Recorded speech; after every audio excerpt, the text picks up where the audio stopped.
Hello everyone, how are you doing? This is MD Tech here with another quick tutorial. In today's tutorial, I'm going to show you guys how to turn off the Google Translate feature in Google Chrome.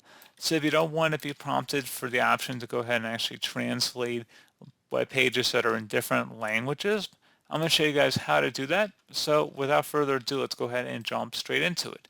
And we're going to start off by selecting the three-dotted icon up at the top right corner of the Chrome browser. Just go ahead and left click on that and go down and select settings.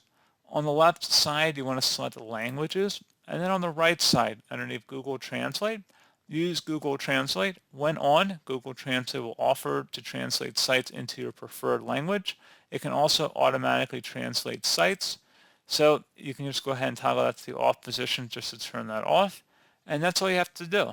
So pretty straightforward process, guys. Do hope I was able to help you out, and I do look forward to catching you all in the next tutorial. Goodbye.